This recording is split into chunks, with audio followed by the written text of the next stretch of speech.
Eh bien, bonjour à tous, comment ça va? Moi, ça va bien. Alors, aujourd'hui, on se retrouve pour un tuto qui est de comment installer Backtrack sur Windows. Donc, ça marche sur Windows 7, Windows XP, Vista 8, donc sur lequel je suis. Et donc, on va commencer tout de suite.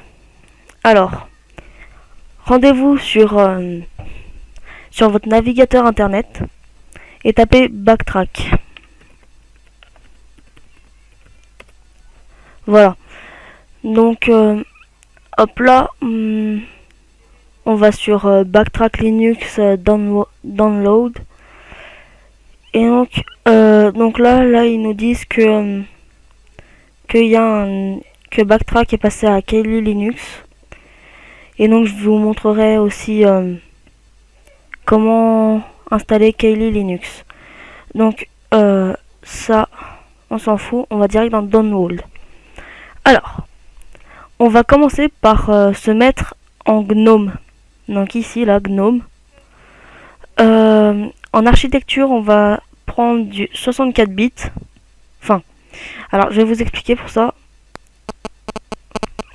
Vous vous rendez sur votre ordinateur. Donc, je suis obligé d'aller dans mes dossiers. Hop là. Donc là, dans PC ou ce PC ou ordinateur, suivant votre Windows, il va falloir faire un clic droit et propriétés. Donc voilà, on se retrouve dans les propriétés de votre ordinateur. Donc on vous dit la version de l'ordinateur, etc. Je vais pas vous en dire plus sur ça, c'est à vous de vous renseigner.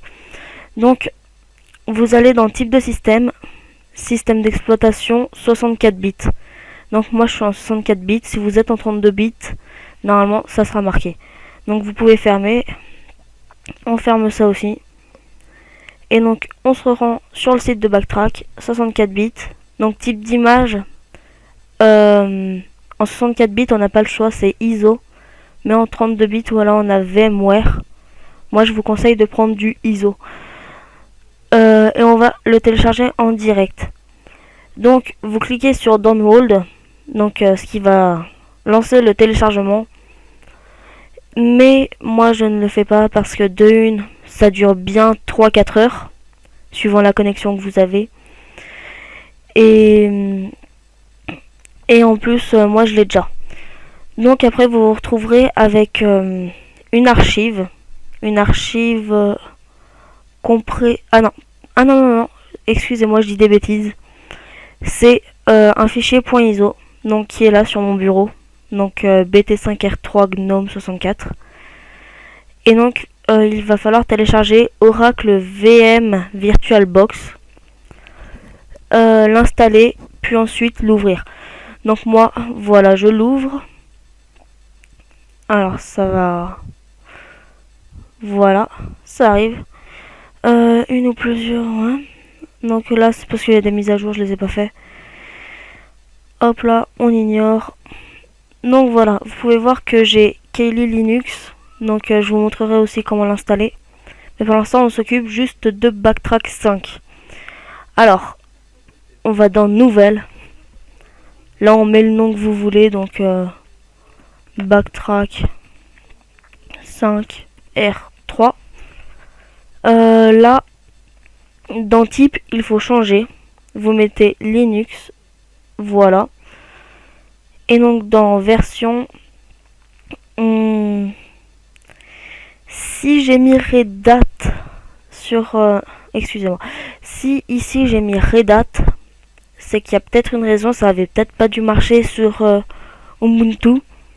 Alors pour ce tuto, je vais vous montrer sur Red Hat. Donc si vous êtes en 64 bits, c'est bien Red Hat 64 bits.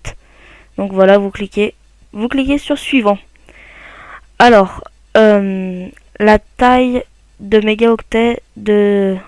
En gros, c'est la mémoire virtuelle pour votre machine. Alors, je vous conseille de ne pas aller au-delà de la zone verte.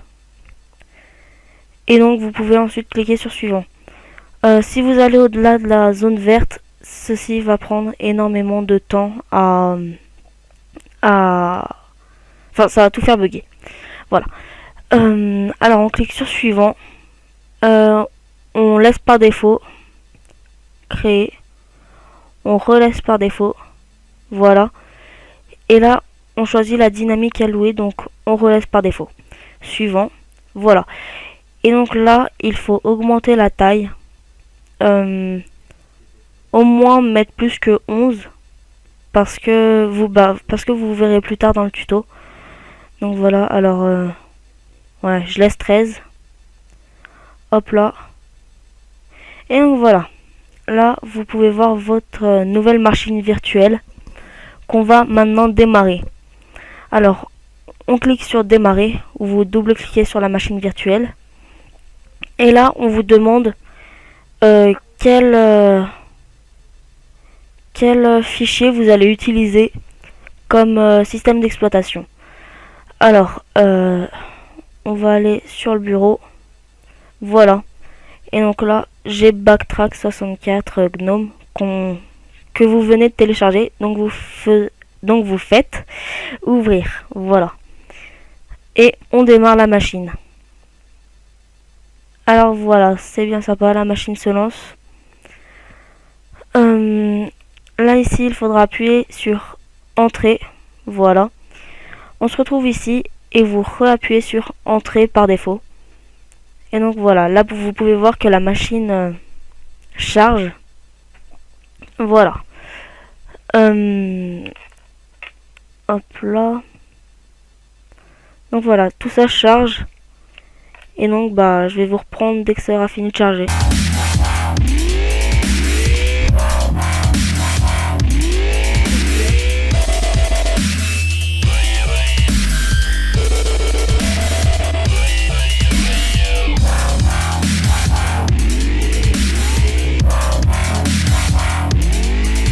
Et donc voilà, là on se retrouve avec tout ce qui a chargé. Donc voilà, là vous voyez pas tout.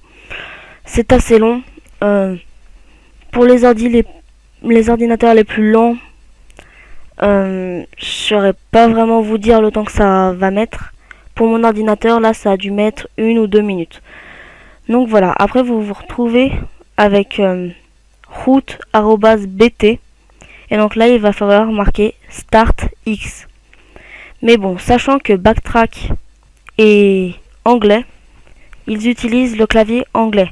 Donc sur votre clavier, vous allez cliquer sur S, T, Q, A, excusez-moi.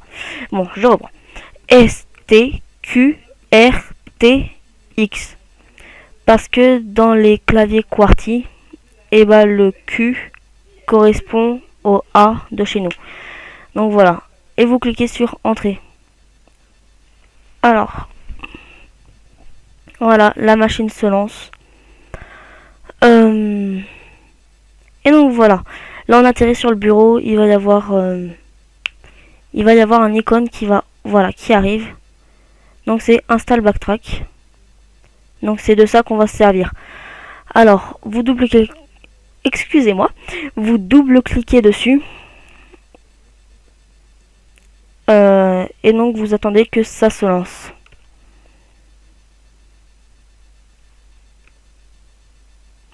Voilà. Et voilà, ça arrive. Ok, 8 minutes 59. Ça va. Alors, là, vous choisissez ce que vous voulez comme langue de votre machine virtuelle. Donc en général, ça va être français, puisque ce tuto est français. Et donc vous cliquez sur suivant. Voilà. Alors là, ça charge.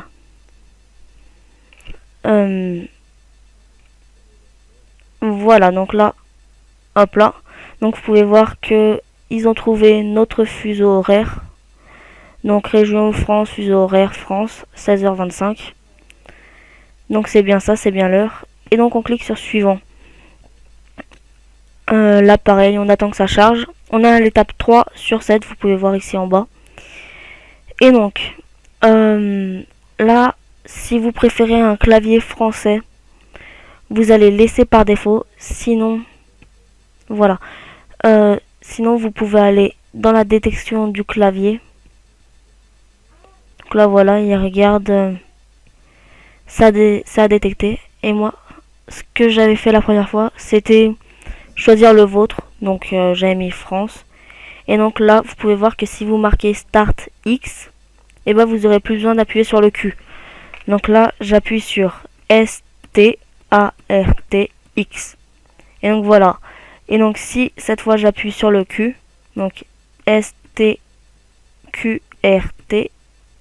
donc vous pouvez voir que ça marche à merveille. Donc c'est un clavier français. Voilà, après vous choisissez le vôtre. Et donc vous cliquez sur suivant dès que vous êtes prêt. Bah pareil, il faut attendre encore que ça charge.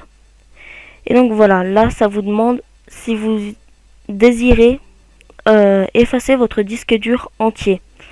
Donc là, il ne parle pas de votre disque dur de Windows. Il parle de votre disque dur dans Backtrack. Donc oui, il faut bien le supprimer. Normalement, vous n'aurez pas de problème. Et si vous avez un problème, ou même si vous voulez des renseignements, n'hésitez pas à lâcher des commentaires. Donc, on clique sur suivant. Voilà, on réattend. On va passer à l'étape 5 sur 7. Voilà. Et donc là, on appuie sur Install. Donc l'installation est en cours. Et donc bah là pour l'instant, je vais vous laisser. Parce que l'installation dure relativement longtemps. Alors, bon, je vous laisse et je reprends dès que ça aura fini.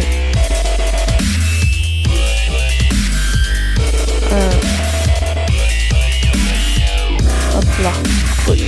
Et voilà.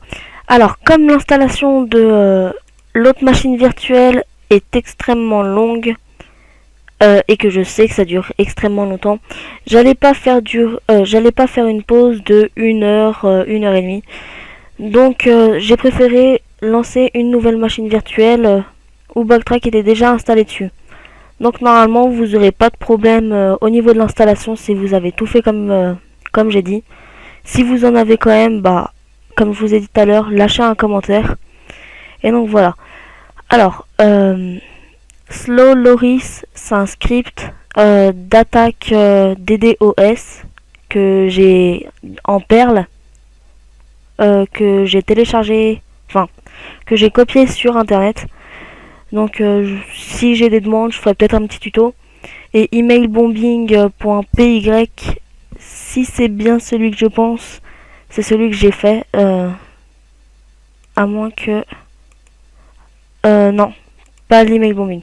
Non, excusez-moi. C'était pas moi celui-là. Je crois que j'avais peut-être dû le prendre sur le Deep Web.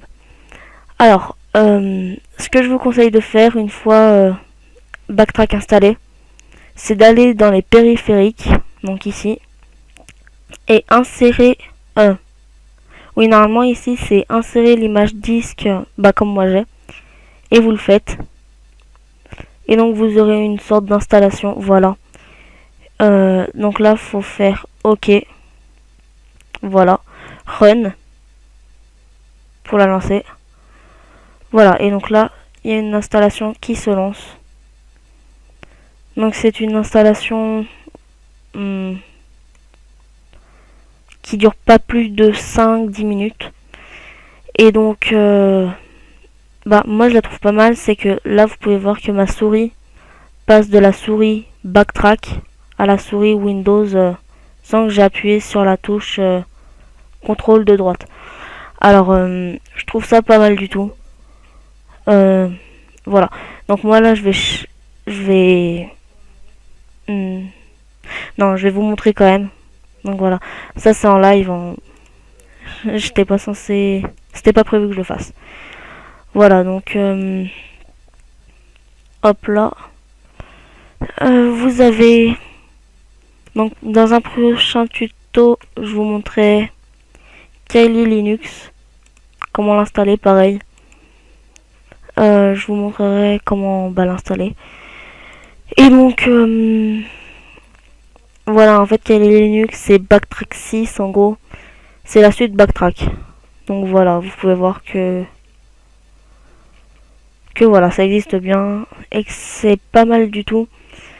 Moi, après, au niveau des programmes sur Kali Linux, bah, je préfère Kali Linux par rapport à Backtrack parce qu'il y en a plus. Mais sinon, je préfère Backtrack parce que, bah, comme vous pouvez le voir, j'avais déjà installé 2 scripts. J'avais fait des captures d'écran. Voilà, dans des stocks. Alors, je vais vous montrer ça. Voilà, dans route. Voilà. Il y a quand même pas mal de captures d'écran que j'avais fait. Donc voilà, j'avais même commencé à essayer d'installer Tor Browser. Que j'avais laissé tomber d'ailleurs. Bah, si j'ai des demandes, je ferai aussi un tuto dessus. Voilà, alors hop là, j'arrête l'installation. Hop là, on met ça à la poubelle.